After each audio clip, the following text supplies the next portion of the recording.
I'd like to talk about prosecutorial discretion in your community association. What's prosecutorial discretion? It's the same thing in a community association as it is in the criminal justice field, which is an oxymoron, but that's the subject of another video.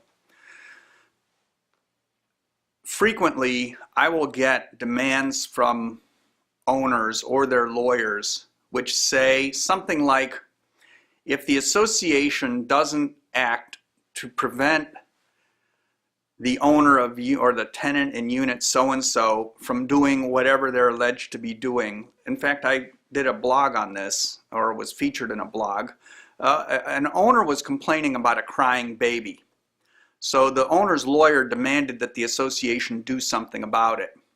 Now, there's a provision in most documents that say that nuisances are prohibited. And a nuisance was once defined by the U.S. Supreme Court as a pig in the parlor instead of the barnyard, the right thing in the wrong place. And it's really about as simple as that. Babies cry, and it can be a problem. The question is, does it rise to the level of involving the association?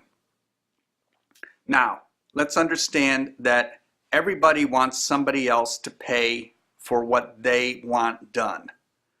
So when I get a letter like that, I'm asking my client a few things. One is, who else is complaining?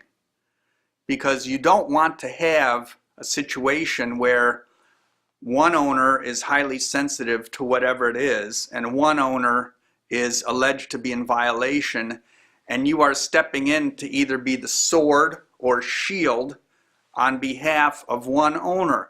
That is not the function of your association. You're for the commonwealth or the commonweal, the good of everybody.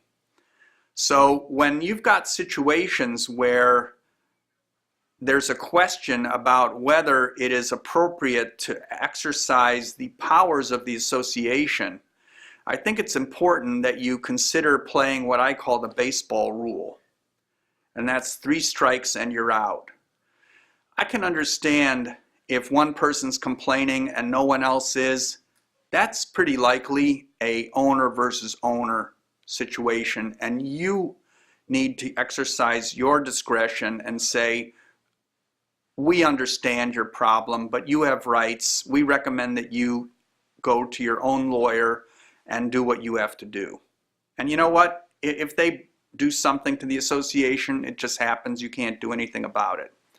If there's 2 people complaining, maybe there's a situation where one owner has prevailed on another owner by virtue of a strong personality to say, come and complain with me about Joe Blow over here, and we'll go to the board.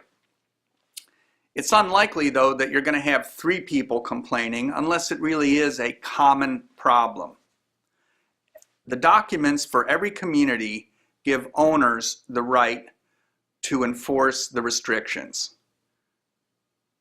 They don't require that the association enforce every alleged violation. Use your judgment. Some things are best decided here and not necessarily here. If it doesn't seem right, then first of all, ask your lawyer. But second, keep into account, is this a neighbor-on-neighbor feud? If so, it's best to take a step back and let the chips fall where they may. If it's a common problem, you'll know it's a common problem, and you don't need to ask your lawyer, is this a common problem? Because you'll know. You'll have decided it here.